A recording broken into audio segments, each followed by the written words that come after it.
बिस्मिल्लाहिर्रहमानिर्रहीम। अस्सलाम वालेकुम। This is Irfan Sharif. Students, आज हम करेंगे 9th क्लास का general math unit number 6। Students, unit number 6 है लोगरिथम और कुव्वतुल्मा। यानी कि इस चैप्टर में हम सीखेंगे कि लोगरिथम को कैसे याद करते हैं, या फिर लोगरिथम क्या चीज़ है, इसके कवानीन कौन से हैं, कितने कवानीन हैं, और उसके अलावा जो कुव्वतुल्मा के कवानीन हैं उनको हम हल करेंगे और उनके मुतल्लिका जो प्रॉब्लम्स हैं उनको हल करेंगे। तो स्टूडेंट्स, हम आज शुरू करते हैं एक्सरसाइज नंबर 6.1 चैप्टर नंबर 6। देखिए 6.1 एक्सरसाइज है कि दर्जन में से जज़र और मजबूर बताइए।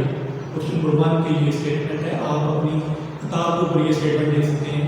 देखिए हमने जज़र और मजबूर बताना है कि जज़र क्या होता है, मजबूर क्या होता है। देखिए ये 6.1 एक्सरसाइज है, क्वेश्चन नंबर 1 है, उसका सेकंड पार्ट है कि हमने बताना है 4 + 3 × स्क्वायर रूट 8।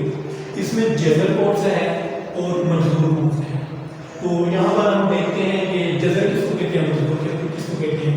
स्टूडेंट्स, ऐसी टर्म या फिर ऐसी रकम जिसके ऊपर ये वाला जो साइन आ जाए, ये साइन, इस साइन को हम जज़र कहते हैं। और ये जितनी रकम होगी साइन के अंदर वो जज़र कहलाएगी। जैसे यहाँ पर 4 तो सिंपल है, इसके ऊपर जज़र की राहत नहीं है, 3 के ऊपर भी नहीं है, जस्ट ए के ऊपर है। हम कहेंगे जज़र है हमारे पास जज़र ए, जज़र ए इसको बोलते हैं। और इसके अंदर जो जज़र के नीचे अलामत नंबर होगा, एक्सप्रेशन होगी, उसको मजबूर कहेंगे। यानी यहाँ पर है मजबूर ए। स्टूडेंट, इसके जो दीगर पार्ट्स हैं वो भी सेम इस तरह कैलकुलेट किए हैं। हम आप करते हैं इसका पार्ट नंबर 5। उसकी स्टेटमेंट है जज़र का 5 बटे में 7। देखिए जज़र का 5 यहाँ पर है जज़र, 7 को डिस्कस हम नहीं करेंगे। और यहाँ पर हमें मजबूर बताना है वो रकम जो जज़र के नीचे होती है। तो मजबूर है यहाँ पर 5। स्टूडेंट्स, भाई सिंपल सवाल हैं और थोड़ी सी कोशिश के साथ आप ये पूरी एक्सरसाइज ऐसे आसानी के साथ हल कर सकते हैं। तो आप पढ़ते हैं, हम अगले क्वेश्चन की तरफ। क्वेश्चन नंबर 2 की स्टेटमेंट है कि दरअसल को कुव्वतुल्मा की शक्ल में लिखिए।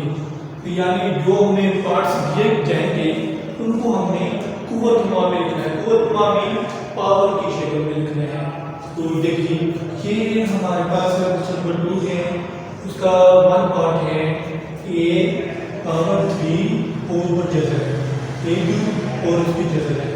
तो स्टूडेंट्स, ये हमें रेडिकल साइन में है।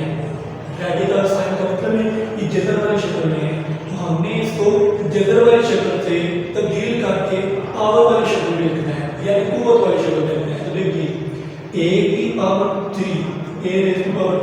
ऐसे रहेंगे। और ये जो जज़र होता है, जज़र की हमेशा पावर होती है 1 और 2, इसलिए इस जज़र को स्क्वायर रूट भी बोलते हैं। तो इसकी पावर जज़र की 1 और 2 लिख लिया। अब ये पावर मल्टीप्लाई करेंगे, हमारे पास आएगा A⁴ और 2। तो स्टूडेंट, इस तरह हमने रेडिकल शक्ल को कुव्वतुल्मा शक्ल में लिख लिया, तब्दील कर लिया, और यही हम लिखना चाहते थे। अब स्टूडेंट, इसका नेक्स्ट पार्ट करते हैं, पार्ट नंबर 4। इसमें हमारे पास है 1/b, ये हमारे पास 20 की पावर है। जो जज़र की पावर होती है वो b है, और जो जज़र के नीचे मौजूद है वो है A⁴k। अब देखिए 1 A⁴k है, ये जज़र है, जज़र का जो रूट है b है, यानी कि b जज़र रूट कहेंगे। तो हमारे पास ये b है, इसको क्यों लिखते हैं 1/b, यानी कि ये रूट होता है। जितना रूट यहाँ पर हो वही रूट पावर में ओवर लिखते हैं, 1/b। अब स्टूडेंट्स के 1 और b को मल्टीप्लाई करेंगे, यानी पावर आपस में मल्टीप्लाई होगी। तो देखिए 1/k 1 से मल्टीप्लाई होगा तो k और b आ जाएगा, a की पावर k और b। तो स्टूडेंट यही है कुव्वतुल्मा शक्ल, यानी कि हमने इसको पावर की शक्ल में लिख लिया, और यही हम करना चाहते हैं। स्टूडेंट्स, के जो दीगर पार्ट्स हैं वो भी यही करना लिखे हैं, और सब में आपने यही तरीका का अप्लाई करना है। अब स्टूडेंट्स का जो नेक्स्ट क्वेश्चन है, क्वेश्चन नंबर 3, उसकी तरफ बढ़ते हैं। उसकी स्टेटमेंट है जज़र की शक्ल में लेकर हल करें। यानी कि ये जो हमें क्वेश्चन 3 का पहला सवाल दिया गया है, ये कोलक्रमा शक्ल में है, पावर की शक्ल में है, इसको हमने जज़र की शक्ल में लिखना है, उसके बाद हल करना है, हल करने से बाद सिंपलीफाई करना है, उसको करना है। तो देखिए हम ये जज़र को ऐसे लिख लिया, ये जो 1/2 पावर है इसको तो जज़र।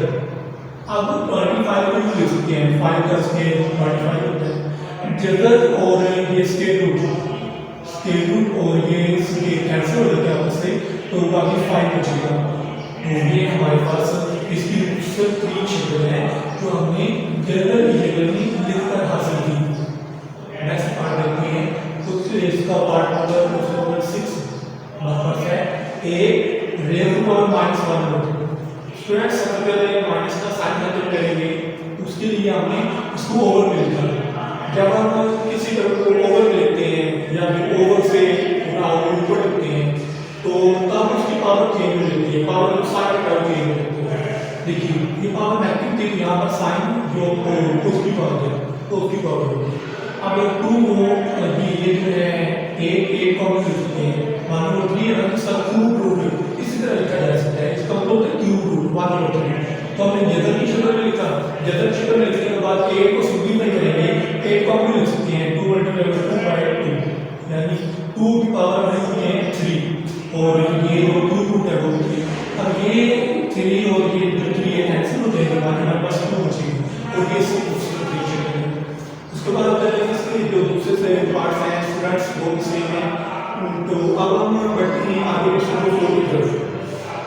क्वेश्चन नंबर 4 है स्टेटमेंट मुख्तसर करें और जवाब को शक्ल में लिखें, यानी कि जो रकम हमें दी गई होगी सबसे पहले इसको सिंपलीफाई करेंगे और उसके बाद जो आंसर होगा उसको पूर्वतमा शक्ल में लिखेंगे, यानी कि पावर की शक्ल में लिखेंगे। देखिए हमारे पास question number 4 part number 2 statement है a raise to power 15 cube root, ये क्यूब रूट है इसका। अब हम 15 को जो है ऐसे लिखते हैं a raise to power 15 value, और ये जो क्यूब रूट है जैसे कि जो 3 पावर है उसको हम लिख सकते हैं, जो यहाँ पर होता है वो उसको हम बटे लिखते हैं 1/2 लिखते हैं। तो 1 पावर 15 और ब्रैकेट है, ब्रैकेट के बाद हमने जज़र की पावर लिखी होती है। अब 15 और 1/3 को मल्टीप्लाई करेंगे, 8 रेज़ पावर हो जाएगा 15/3। अब 15 और 3 को हम डिवाइड करेंगे तो 3 5 और 15 यानी 1 की पावर 5 आ जाएगा। तो यही हमारा आंसर है, इससे मज़ीद मुख्तसर हम नहीं कर सकते। स्टूडेंट्स का जो नेक्स्ट पार्ट है पार्ट में वो भी सेम है। तो अब हम इसका करते करते हैं पार्ट नंबर 7 सोल्व करते हैं। 8 हमारे पास है 8 + y 4/7 इंटू स्क्वायर रूट। देखिए 8 + y 4/7 ऐसे लिखेंगे और जो स्क्वायर रूट होता है तो 1/2 लिख सकते हैं। अब 7 इंटू 1/2 हम दोनों मल्टीप्लाई करेंगे, पावर को मल्टीप्लाई करेंगे, हमारे पास आ जाएगा 8 + y पावर 7। स्टूडेंट इससे ज़्यादा हम इसको सिंपलीफाई नहीं कर सकते, मुख्तसर नहीं कर सकते, तो लिहाजा ये हमारे पास आंसर है। इंतहाई आसान सवाल हैं, तो थोड़ी सी मेहनत से आप सारी एक्सरसाइज इंतहाई आसानी से सोल्व कर सकते हैं। तो उसके बाद नेक्स्ट पार्ट इसका करते हैं पार्ट नंबर 10। स्टूडेंट्स की स्टेटमेंट है ये हमारे पास गिवन है क्वेश्चन नंबर 4 पार्ट नंबर 10। ये हमारे पास स्टेटमेंट है, यहाँ पर जज़र की पावर 1/4 है, तो हमने स्टेटमेंट वैसे लिख दी जज़र की पावर 1/4, यानी आपकी 1/4 की पावर है, ये होल पावर है। तो अब सब को इसका डिवाइड करते हैं या फिर सब पावर को 1/4 से मल्टीप्लाई करते हैं। देखिए x की पावर 5 को 1/4 से मल्टीप्लाई किया 5/4, ये आ जाएगा 6/4, 6/4, ये आ जाएगा 2/4, 2 पावर को 1/4 से मल्टीप्लाई किया 2/4। आगे पावर डिवाइड होती है, उनको डिवाइड कर लेते हैं। 5/4 नहीं डिवाइड होता, ऐसे रहेगा 3/2, ये 2/2 कटिंग करेंगे तो y को 3/2, ये 2/2 कटिंग करेंगे z की पावर 1/2। ये हमारे पास इसकी मुख्तसर तरीन शक्ल है। तो स्टूडेंट इसके जो बाकी पार्ट हैं वो ये कैटेगरी है, ये करके तो अब हम पढ़ते हैं इसका जो अगला सवाल है, नेक्स्ट क्वेश्चन है उसकी तरफ। स्टूडेंट्स का जो नेक्स्ट क्वेश्चन है वो है क्वेश्चन नंबर 5। क्वेश्चन नंबर 5 है मुख्तसर करें, उसमें क्वेश्चन नंबर 5 में जस्ट अपने सवाल की मुख्तसर करना है। तो देखते हैं हम उसका क्वेश्चन नंबर 1 की स्टेटमेंट ये हमने लिखी है कि question number 5 part number 1 statement है 3 square root multiply 7 square root. तो दोनों को स्क्वायर रूट है, एक स्क्वायर रूट के नीचे को लिख लेते हैं, उसको हम मल्टीप्लाई करते हैं 3 से हमारा 21 स्क्वायर रूट, ये हमारे पास इसकी मुख्तसर की शक्ल है। उसके बाद क्वेश्चन नंबर 5 करते हैं, 5 का पार्ट नंबर 5 देखिए ये टर्म और ये टर्म डिवाइड हो रही है। तो सबसे पहले इनको डिवाइड वाली जगह पे लिख लिया, उसके बाद दोनों के ऊपर ये 50 रूट है, इसके ऊपर 50 क्यूब रूट है, इसके ऊपर वो 50 डजन वाला रूट है। तो अब हम दोनों को एक जगह के नीचे लिखेंगे, एक जगह के नीचे लिखने के बाद डिवाइड करेंगे। तो स्क्वायर रूट ये अंडर रूट 5 और 59 हमारे पास ये इसका आंसर आ जाएगा। और ये स्टूडेंट इसकी सादा तरीके से है और इसी तरह हमने इसको सोल्व करना है। इसके जो दूसरे पार्ट्स हैं स्टूडेंट्स को भी अभी इसी तरह ही सोल्व करेंगे। अब हम बढ़ते हैं इसके पार्ट नंबर 11 की तरफ। क्वेश्चन नंबर 5 उसका पार्ट नंबर 11, जो 11 पार्ट है उसकी स्टूडेंट स्टेटमेंट ये है। हमने करना क्या है, इसको जस्ट सिंपलीफाई करना है, यानी कि इसको मुख्तसर करना है हमने। तो देखिए ये 1/4 पावर होल है, तो सब जो पावर्स हैं उनको 1/4 के साथ मल्टीप्लाई करते हैं। लेकिन 3 को 1/4 के साथ मल्टीप्लाई किया, 2 को 3 और 2 को 1/4 के साथ मल्टीप्लाई किया। इसी तरह ये जो 3 और 4 पावर है ये भी होल है, तो इस पावर के साथ मल्टीप्लाई किया, इस पावर के साथ भी हमने ये मल्टीप्लाई कर दिया है। और यहाँ पर जो स्टेटमेंट हमारे पास है, तो जो स्टेटमेंट है 11 की वो है x की पावर 1/3 और y की पावर 1, यानी कि यहाँ पर y की पावर 1 है। तो हमने x की पावर 1/3 को भी 3/4 से मल्टीप्लाई कर दिया और उसके बाद y की पावर 1 है, तो 1 y की पावर 1 है, 1 को भी 3/4 से हमने मल्टीप्लाई कर दिया। उसके बाद देखिए ये 3 और 4 x की पावर है, ये भी हमने ऐड किया मल्टीप्लाई। इनको जब हम मल्टीप्लाई करेंगे तो ये 3 और ये 3 डिवाइड हो जाएंगे, बाकी हमारे पास बचेगा 1/4, यानी x की पावर 1/4। और यहाँ पर जो y है y की पावर स्क्वायर 3 और 4 ही बचेगा, यानी 1 इसके साथ मल्टीप्लाई करेंगे तो हमारे पास बाकी आएगा 3/4। अब उसके बाद जो नेक्स्ट है वो हम देखते हैं कि देखिए जो सेम वेरिएबल है उनकी पावर हमेशा मल्टीप्लिकेशन के अंदर ऐड करते हैं, यानी ये x और ये x ये सेम वेरिएबल है, तो ये मल्टीप्लाई जो हो रहे हैं, तो अब हम इनकी पावर्स को ऐड करेंगे, प्लस करेंगे। तो देखिए x और ये x ये जो पावर्स हैं इनको हम ऐड करते हैं, इसकी पावर 3 और 4 और इस x की पावर 1 और 4 हमने प्लस कर दिया।